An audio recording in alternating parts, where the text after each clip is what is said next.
चलिए हम लोग आज का सेशन स्टार्ट करते हैं। कल हम लोगों ने सेक्शन 195 स्टार्ट किया था। आज भी हम लोग पहले जो बातें हमने कल पढ़ी थी और कल समझी थी, हम उनका रिवीजन करेंगे। उसका कारण ये है क्योंकि जो बातें हमने कल पढ़ी थी वो बातें बहुत ही ज्यादा टेक्निकल थी और ऐसा कह लें कि बहुत कम देखने को मिलती है। इसलिए उन सभी बातों पर एक बार रिवीजन करना तो बनता है। चलिए, इसलिए सबसे पहले क्या करेंगे, सबसे पहले कल की बात का रिवीजन करेंगे। ठीक है। सेक्शन 195 हमने स्टार्ट किया था। सेक्शन 195 में किस चीज की बात होती है? सेक्शन 195 में TDS on payment made to non resident person की बात होती है। अच्छा, इस बात को पढ़ाने से पहले एक बात और यहाँ पर क्लियर कर देना चाहते हैं कि हम लोग अभी तक अपने बैच की काफी हद तक चीजों को पढ़ करके आ चुके हैं, लेकिन उसको काफी कुछ चीजें ऐसी हैं जो कि हमने अभी प्रैक्टिकली ऑनलाइन पोर्टल पर नहीं देखी है। ठीक होगी बात। जैसे कि हम लोगों ने फॉर्म 26Q देखा था, उसके बाद हमने फॉर्म 26QB देखा था। फॉर्म 26QB को भी ऑनलाइन करके देखा है, 26Q को भी ऑनलाइन करके देखा है। कुछ कुछ डाउट्स हैं सभी के, क्योंकि अभी फॉर्म 26QB बहुत बड़ा फॉर्म है। बीच बीच में हम टॉपिक्स इसलिए कवर कर रहे हैं ताकि जो छोटे टॉपिक्स हैं वो भी क्लियर होते जाएं, और ऐसा ना लगे कि हम लोग सिर्फ एक ही काम कर रहे हैं, वो है 26QB। ठीक हो गई बात। चलिए, जो भी डाउट्स आपके बचे रह गए उनको भी करना सीखेंगे। ठीक है। चलिए, परेशान होने की बात नहीं है। तो अब हम लोगों ने एक नया टॉपिक उठाया है जो कि ऑल टुगेदर अलग है। 26QB से भी अलग है, 26Q से भी अलग है, 24Q से भी अलग है। और एक फॉर्म आता है फॉर्म 27Q, ये उससे रिलेटेड है। सेक्शन 195 रिलेटेड है फॉर्म 27Q से। ठीक हो गई बात। अब यहाँ पर क्या कहा गया है, अब जैसे मैं आपको अगर उदाहरण के तौर पर एक रिवीजन कराऊं, तो सेक्शन 192 जो कि सैलरी का होता है, वहां पर फॉर्म 24Q जाता है। और उसके बाद जो हमारे बाकी के सेक्शंस होते हैं उनके लिए फॉर्म 26Q जाता है। और एक सेक्शन 194IA पढ़ा था जिसमें सेल ऑफ प्रॉपर्टी की बात कही थी, TDS on sale of property की, उसके लिए फॉर्म 27Q भी जाता है। उसी तरह से एक सेक्शन है सेक्शन 195 जो कि नॉन रेजिडेंट के ऊपर लागू होता है, इसके लिए अलग से फॉर्म जाता है 27Q। क्या इनमें किसी में कोई अंतर होता है? बच्चों, अंतर तो कुछ भी नहीं होता है। सिर्फ और सिर्फ अंतर पता है क्या होता है? अंतर होता है किस चीज की रिपोर्टिंग होगी। जैसे कि सेक्शन 192 में सैलरी की होगी, बाकी के सेक्शंस में अलग अलग चीजें लिखी हैं उनकी होगी, सेक्शन 195 में नॉन रेजिडेंट की होगी। कोई भी अंतर किसी में भी नहीं मिलेगा। ऑफलाइन यूटिलिटी भी बिल्कुल वैसी ही होती है, तीनों की एक जैसी होती है। वैसे ही टीडीएस काटेंगे, वैसे ही जमा करेंगे, वैसे ही डिपॉजिट करेंगे। सिर्फ प्रोविजंस किस तरह से एप्लीकेबल होते हैं उनमें थोड़ा सा अंतर होता है। ठीक हो गई बात। चलिए, अब हम आगे चलते हैं। सेक्शन 195 किन के लिए था? सेक्शन 195 था नॉन रेजिडेंट के लिए। सर, क्या अभी तक आपने जितनी भी बात बताई क्या वो नॉन रेजिडेंट पर लागू नहीं होती है? The answer is yes. मैंने अभी तक सेक्शन 194C पढ़ाया आपको, डी पढ़ाया, बी पढ़ाया, सेक्शन 192 भी पढ़ाया। सेक्शन अभी सॉरी अभी 2 नहीं पढ़ाया है, 2 बाद में पढ़ाएंगे, सैलरी का section. Section 194IA, section 194G, H, I, J, K, L, M, N, O, P, Q, R, S, जितने भी सेक्शन आपको बताए वो सारे सेक्शन सिर्फ और सिर्फ रेजिडेंट के ऊपर लागू होते हैं। यानी कि आपने किसी को पेमेंट किया तो आपको टीडीएस काटना है, लेकिन जिसको आपने पेमेंट किया वो एक रेजिडेंट पर्सन है। रेजिडेंट पर्सन का मतलब ये होता है कि वो इंसान पूरे साल में 182 डेज से ज्यादा कहाँ रहा है? 182 डेज से ज्यादा इंडिया में रहा है। 182 डेज से ज्यादा इंडिया में रहा है। ठीक होगी बात। इसलिए वो रेजिडेंट है। रेजिडेंट का मतलब होता है एक देसी आदमी, और नॉन रेजिडेंट का मतलब होता है एक विदेशी आदमी। अभी आप एक लेमैन लैंग्वेज में इस बात को समझिए। इसकी एक टेक्निकल डेफिनेशन है जहां पर नंबर ऑफ डेज के हिसाब से कैलकुलेशन करवाई गई है। उसको हमने ये बताया। अभी एक कंडीशन ये है कि 182 डेज से ज्यादा अगर आप इंडिया में रहे हैं तो आप रेजिडेंट हैं, अगर आप 182 डेज से कम रहे हैं तो नॉन रेजिडेंट है। ये एक जनरल सी डेफिनेशन है। यानी कि आपने जिसका टीडीएस काटना है, आपको जिसका टीडीएस काटना है, वो इंसान अगर 182 डेज से ज्यादा इंडिया में रहा है तो उसके ऊपर सारे के सारे नॉर्मल प्रोविजंस एप्लीकेबल होंगे, जो कि मैं अभी तक के अपने बैचेस में पढ़ा करके आया हूँ। इंडिविजुअल सेक्शन पर अलग अलग सब पर लागू होगा। ठीक हो गई बात। लेकिन अगर मान लीजिए कोई ऐसा व्यक्ति है जो कि अधिकतर इंडिया से बाहर रहता है, और अधिकतर का मतलब होता है 182 डेज से ज्यादा वो इंडिया के बाहर रहता है, यानी अधिकतर वो विदेश में रहता है, इसलिए वो विदेशी आदमी है, तो उसके लिए एक अलग से सेक्शन प्रिस्क्राइब किया गया, वो है सेक्शन 195। इस सेक्शन के अंदर सारी बातें लिखी हुई हैं, ठीक है, जिनको हम आपके साथ चर्चा करेंगे। कल मैंने आपको बहुत सारी चर्चा करी थी। आज उन्हीं को पहले शॉर्ट में एक बार रिवाइज करेंगे, उसके बाद हम लोग आगे बढ़ेंगे। ठीक हो गई बात? चलिए, सबसे पहले आता है एप्लीकेबिलिटी, कि ये सेक्शन किन लोगों पर एप्लीकेबल होगा। ये सेक्शन एप्लीकेबल होगा जो पेमेंट कर रहा है, यानी कि जो पेमेंट कर रहा है उसकी ये जिम्मेदारी है कि वो टीडीएस काट के पेमेंट करे। अगर वो रेजिडेंट को पेमेंट कर रहा है तो उसकी ये जिम्मेदारी है कि वो इंडिविजुअली 1%, 2%, 5%, 10%, ये जो भी उसका इंडिविजुअल रेट है उसके हिसाब से अलग अलग सेक्शन में टीडीएस काटे, जमा करे और उसका जो करस्पॉन्डिंग फॉर्म हो उसको फाइल कर दे। लेकिन अगर मान लीजिए जिसको वो पेमेंट कर रहा है वो एक नॉन रेजिडेंट है, तो यहाँ पर जिम्मेदारी ये होती है कि वो, हाँ मुकेश, कल का सेशन मैंने अभी अपलोड नहीं किया है इसलिए नहीं आया है। ठीक होगी बात? चिंता मत करो बेटा, कल जो मैंने पढ़ाया था मैं आज वही पढ़ा रहा हूँ, मैं कुछ नया नहीं पढ़ा रहा हूँ। ठीक होगी बात? चलो, आज की बात को ध्यान से सुन लो, कल की बात क्लियर हो जाएगी। कल वाले सेशन में भी मैंने यही बताया था जो मैंने आज वाले सेशन में बताया है, क्योंकि मुझे लगता है एक बार पहले डिटेल में रिवीजन हो जाना चाहिए, तब हम लोग आगे बढ़े। ठीक होगी बात? चलिए, उसके बाद मैंने आपको ये बताया, मैंने क्या बताया, मैंने ये बताया कि कोई इंसान जिसको टीडीएस काटना है उसके ऊपर ये सेक्शन एप्लीकेबल होगा, लेकिन तब होगा जिसका वो टीडीएस काट रहा है वो एक नॉन रेजिडेंट है। जिसका वो टीडीएस काट रहा है वो नॉन रेजिडेंट है। और अगर वो कंपनी है तो भी वो कंपनी है तो वो फॉरेन कंपनी है। ठीक होगी बात? यानी कि जिसका टीडीएस काटना है वो व्यक्ति नॉन रेजिडेंट है या फिर वो फॉरेन की कंपनी है। ठीक हो गई बात? नॉन रेजिडेंट कौन होता है? नॉन रेजिडेंट हर वो इंसान होता है जो कि इंडिया में जो कि इंडिया में 182 दिन नहीं रहा, यानी कि अधिकतर वो इंडिया के बाहर रहा, इंडिया में स्टे उसका 182 डेज से कम हो गया पिछले फाइनेंशियल ईयर में। यानी कि आप ऐसा कह लिए जिस फाइनेंशियल ईयर में आप इसको पेमेंट कर रहे हैं वो फाइनेंशियल ईयर आप मान लीजिए। ठीक हो गई बात? कि उसमें वो कितना दिन इंडिया में रहा। अगर वो 182 डेज क्रॉस कर गया तो फिर वो रेजिडेंट है, अदरवाइज वो नॉन रेजिडेंट है। ठीक हो गई बात? चलिए, अभी ये कोई पूरी डेफिनेशन नहीं है, पूरी डेफिनेशन बाद में बताएंगे आप। चलिए, किन किन पेमेंट्स पर ये सेक्शन एप्लीकेबल होता है। अब मान लीजिए आपने कोई इंटरेस्ट पे किया तो भी ये सेक्शन एप्लीकेबल होगा, कोई और सम पे किया अदर देन सैलरी तो भी ये सेक्शन एप्लीकेबल होगा, डिविडेंड पर भी ये सेक्शन एप्लीकेबल होगा, रेंट पर भी होगा, winning from lotteries, crossword puzzles पर भी एप्लीकेबल होगा और बिजनेस इनकम पर भी एप्लीकेबल होगा। फॉर एग्जाम्पल, मान लीजिए कि आपने एक प्रॉपर्टी किराए पर ली हुई है और आपका मकान मालिक नॉन रेजिडेंट है, तो आप जब पेमेंट करेंगे रेंट का, तो क्या आप 10% के रेट से टीडीएस काट के पेमेंट करेंगे? अगर ऐसा होता तो सेक्शन 194 आई में ही टीडीएस काट लेते, लेकिन ऐसा नहीं है। इसलिए यहाँ पर रेंट का टीडीएस किस रेट से कटेगा वो तो इसी अभी टॉपिक में पता चल जाएगा, लेकिन मुद्दा यह है कि उसका टीडीएस सेक्शन 194 आई में नहीं कटेगा। अगर बात करें डिविडेंड की, तो क्या सेक्शन 194 डी में इसका पेमेंट होगा? क्या कटेगा TDS? The answer is no, क्योंकि वो सेक्शन रेजिडेंट के लिए एप्लीकेबल है और सेक्शन 195 नॉन रेजिडेंट के लिए एप्लीकेबल है।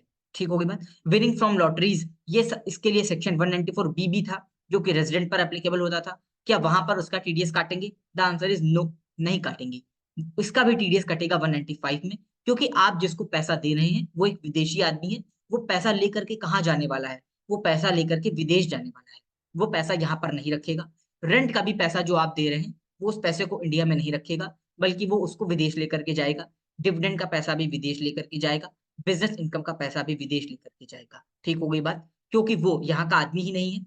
जब यहाँ का आदमी नहीं है तो उसके ऊपर हम हायर रेट से टैक्स लगाएंगे, और हायर रेट का मतलब होता है 20% के रेट से टैक्स। किसी किसी भी किसी भी पेमेंट को करेंगे तो 20% के रेट से पेमेंट करेंगे।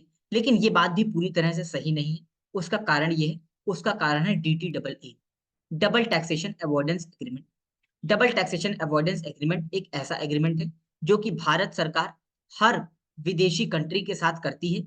जैसे कि हमारा और यूएई का भी हो रखा है, हमारा और यूएसए का भी हो रखा है, हमारा ऑस्ट्रेलिया का भी हो रखा है। यहाँ पर क्या कहा जाता है? यहाँ पर कहा जाता है डबल टैक्स से अवॉइडेंस करने का एग्रीमेंट। मतलब ऐसा है कि अगर आप टैक्स लगा रहे हैं तो हम नहीं लगाएंगे टैक्स, अगर आप टैक्स लगाएंगे तो हम नहीं लगाएंगे, अगर आप नहीं लगाएंगे तो हम लगाएंगे। ठीक है? जैसे कि इंडिया और मॉरिशस की एक DTAA है, जिसमें मॉरिशस की ट्रीटी में ये लिखा हुआ है कि मॉरिशस एक टैक्स हेवन कंट्री है, वहां पर किसी प्रकार का कोई टैक्स नहीं लगेगा। इसका मतलब ये होता है कि इंडिया में तो टैक्स लगेगा, अगर मॉरिशस की कंट्री में टैक्स नहीं है तो इंडिया की कंपनी में टैक्स लगेगा, अगर मॉरिशस की कंपनी में टैक्स लग रहा होता तो इंडिया में नहीं लगता टैक्स। ठीक हुई बात? तो जब हम रेट ऑफ टैक्स निकालेंगे तो हमें रेट ऑफ टैक्स के लिए टीटी पढ़नी पड़ेगी। टीटी डबल ए में क्या लिखा हुआ है? टीटी डबल ए में ये लिखा होगा कि रेंट के ऊपर इतने परसेंट से रेट किससे टीडीएस काटेंगे, डिविडेंड पर इतने परसेंट से काटेंगे, इंटरेस्ट पर इतने परसेंट से काटेंगे और फला फला पर इतने परसेंट से काटेंगे। ठीक हो गई बात? हर पर एक रेट लिखा होगा, उस रेट से आपको टीडीएस काटना होगा। अब डीटी डबल ए पढ़ेंगे किसका? हम ये देखेंगे कि जो आदमी अपने आप को नॉन रेजिडेंट कह रहा है, जिसको हमें पेमेंट करना है, वो आदमी किस देश का नागरिक है, या ऐसा कह लें कि वो किस देश का रेजिडेंट है। मान लो वो ऑस्ट्रेलिया का निकलता है तो हम इंडिया और ऑस्ट्रेलिया की टीटी पढ़ेंगे। अगर वो यूएसए का निकलता है तो इंडिया और यूएसए की पढ़ेंगे। सर पता कैसे चलेगा वो किस देश का है? आप उसका पासपोर्ट देख लीजिए कि वो इस साल में कहाँ पर घूम करके आया है। पता चलेगा आपको कि वो या तो अबू धाबी गया था तो फिर वो यूनाइटेड अरब अमीरात का हो जाएगा। अगर वो यूएसए में गया है कहीं पर तो फिर वो यूएसए का हो जाएगा। अगर वो ऑस्ट्रेलिया गया है ऑस्ट्रेलिया हो जाएगा। मॉरिशस गया है मॉरिशस का हो जाएगा। चाइना गया है चाइना का हो जाएगा। पाकिस्तान गया है पाकिस्तान का हो जाएगा। कहीं जहां पर गया होगा वहां का हो जाएगा। वो रेजिडेंट, यहाँ से हम उसका क्या देखेंगे? डीटी डबल ए देखेंगे। डीटी डबल ए में हमें क्या पता चलेगा? हमें डीटी डबल ए में ये पता चलेगा कि रेट क्या है, किस रेट से हमें टैक्स काटना है। लेकिन यहाँ की सरकार ये कहती है कि आप 20% के रेट से टैक्स काट लीजिए। ठीक हो गया बात? लेकिन टीडीएस काटने के लिए हमें टीडीएस का रेट पढ़ना पड़ेगा डीटी डबल ए में। ये 15 भी हो सकता है, 10 भी हो सकता है, 30 भी हो सकता है। अलग अलग खर्चे के हिसाब से होगा। आगे आने वाले समय में आपको बताएंगे, अभी मत समझिए। ये टॉपिक भी अभी हमने क्या कर दिया? पेंडिंग कर दिया। आगे बताएंगे। एक्सेप्शन, कब आपको टीडीएस नहीं काटना है? आपको हर नॉन रेजिडेंट को पेमेंट करते समय टीडीएस काटना है, लेकिन कभी कदार आपको टीडीएस नहीं काटना है। और वो कभी कदार का मतलब ये होता है कि जब आपके पास, जब आप जिसको आप पेमेंट कर रहे हैं उसने एक असेसिंग ऑफिसर से एक टीडीएस नॉन डिडक्शन का एक लेकर के आया है सर्टिफिकेट, और एओ ने उसको ये सर्टिफिकेट दिया है कि तुम्हारा कोई टीडीएस नहीं काट सकता। तो आपने अगर उससे टीडीएस का सर्टिफिकेट ले लिया, तब आपको टीडीएस नहीं काटना है। बिना टीडीएस काटे आप पेमेंट कर दीजिए। ठीक हो गई बात? चलिए अब आगे चलते हैं। अब क्या क्या फॉर्म्स हैं जो आपको सीखने हैं नॉन रेजिडेंट के लिए? ये बड़ा ही इंपॉर्टेंट और इंटरेस्टिंग टॉपिक है बच्चों। इसको बिल्कुल भी बोझ मत लीजिएगा कि आपको लगे कि यार ये तो बड़ा अजीब सा टॉपिक है। फॉर्म 26 क्यों, 24 क्यों पढ़ा था, ये कौन सा फॉर्म है और ये किस तरीके की बात चल रही है? ये प्रैक्टिकली बहुत ज्यादा यूज होता है जब आप कभी भी फॉरेन पेमेंट्स करते हैं या फॉरेन रेमिटेंसेस करते हैं, तो ये सारी चीजें बहुत ज्यादा मायने रखती हैं। फॉरेन रेमिटेंस करने से पहले,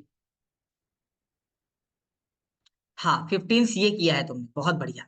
मुझे उम्मीद है तुमने 15 सी भी नहीं किया होगा, लेकिन ठीक है, इस बात की मुझे पूरी उम्मीद है कि तुमने 15 सी भी नहीं किया होगा। किसी ने मुझसे कहा सर मैंने 15 सीए किया है, बहुत बढ़िया बात है, आज उसका रिवीजन हो जाएगा।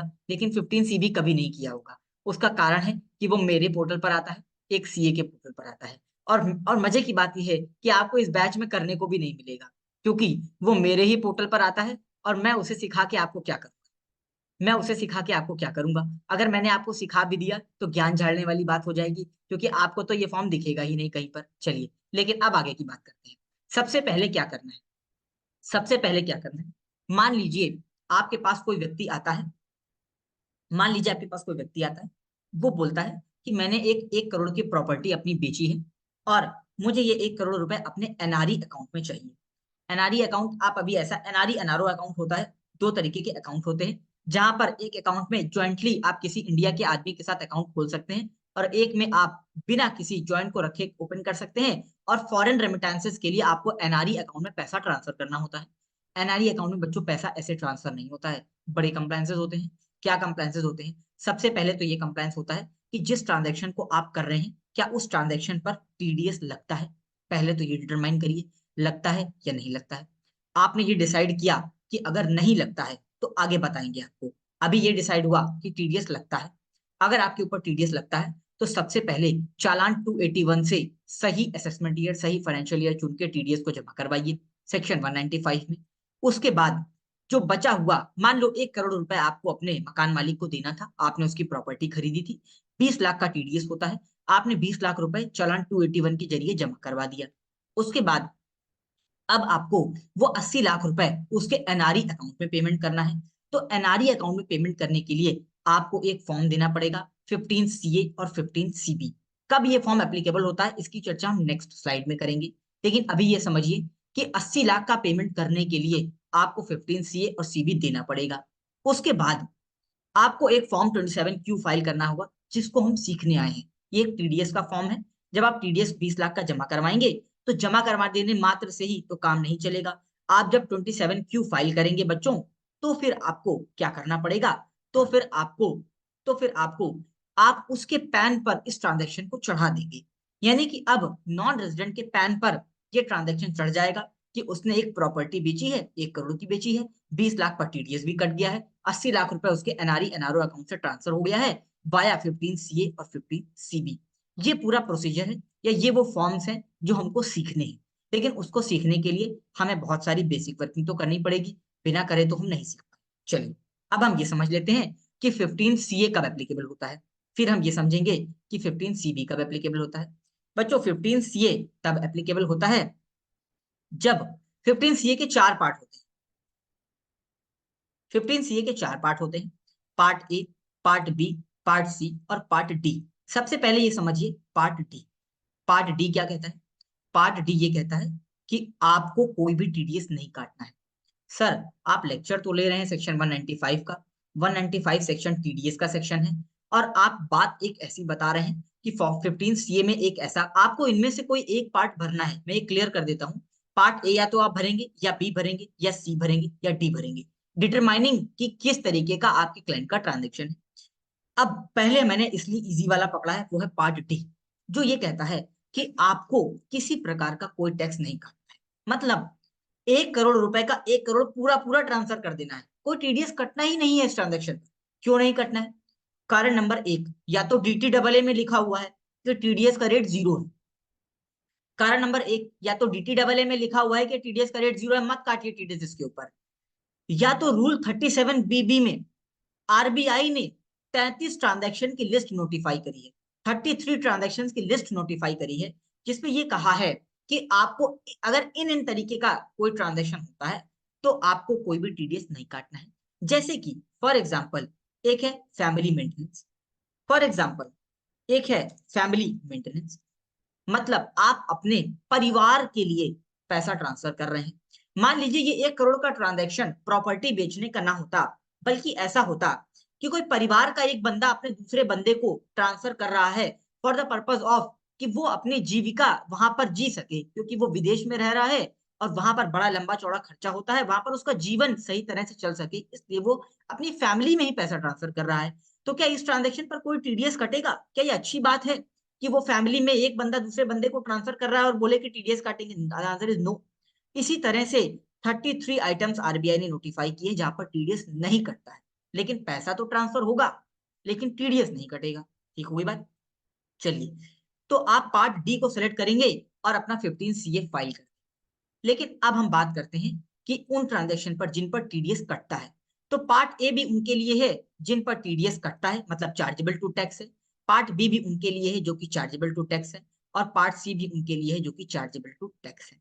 लेकिन पार्ट ए उनके लिए है जिनका ट्रांजैक्शन का अमाउंट 5 लाख या उससे कम है, 5 लाख या उससे कम है। और पार्ट बी उनके लिए है जिनका ट्रांजैक्शन का अमाउंट 5 लाख या उससे ज्यादा है। और पार्ट सी भी उनके लिए है जिनका अमाउंट 5 लाख या उससे ज्यादा है। यानी कि एक बात तो क्लियर है कि पार्ट ए तब सिलेक्ट होगा जब अमाउंट 5 लाख या 5 लाख से कम होगा और वो अमाउंट चार्जेबल टू टैक्स होगा। पार्ट बी तब होगा जब अमाउंट 5 लाख या 5 लाख से ज्यादा होगा और वो चार्जेबल टू टैक्स होगा। और पार्ट सी भी तब होगा जब अमाउंट 5 लाख या 5 लाख से ज्यादा होगा और चार्जेबल टू टैक्स होगा। तो फिर पार्ट बी और सी में अंतर क्या हुआ? पार्ट बी में अंतर ये हुआ कि उसके पास एक असेसिंग ऑफिसर का सर्टिफिकेट है कि उसका टीडीएस रेट कम कर दिया जाए, टीडीएस रेट कम कर दिया जाए, जीरो नहीं किया जाए। अगर जीरो होगा तो पार्ट डी में आ जाएगा, अगर जीरो होगा तो पार्ट डी में आ जाएगा, लेकिन रेट कम कर दिया जाए तो फिर वो पार्ट बी को भरेगा। लेकिन पार्ट सी तब लगता है जब अमाउंट 5 लाख या उससे ज्यादा का होगा, चार्जेबल टू टैक्स होगा, और साथ में एक चार्टर्ड अकाउंटेंट की रिपोर्ट भी लगेगी 15 CB में। यहीं से 15 CB का जन्म हुआ। जब आप यहाँ पर फॉर्म 15 CA के पार्ट सी को सिलेक्ट करेंगे तब आपको एक 15 CB की रिपोर्ट भी देनी पड़ेगी। कौन देगा? आपका सीए देगा। 15 CB की बात कर लेते हैं। 15 CB तब एप्लीकेबल होता है जब आप part C of the 15 CA में फॉल कर रहे होंगे। तो एक चार्टर्ड अकाउंटेंट आपको एक रिपोर्ट देगा। रिपोर्ट में क्या लिखेगा? रिपोर्ट में सिंपली ये लिखेगा कि 1 करोड़ रुपए ट्रांसफर होता है जिसमें 20 लाख का टीडीएस बनता है।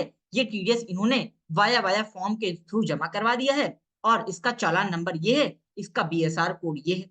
वहां पर उसको डिक्लेरेशन करना होता है कि अगर इस पर कोई टीडीएस एप्लीकेबल होता है तो उसने टीडीएस जमा करवा दिया है, अगर नहीं होता है टीडीएस एप्लीकेबल तो फिर फॉर्म पार्ट सी भरी क्यों रहे हो, पार्ट डी भर लो। क्यों क्यों पार्ट सी भर रहे हो, पार्ट डी को भर लो, और कोई टीडीएस एप्लीकेबल नहीं होता है, बात खत्म।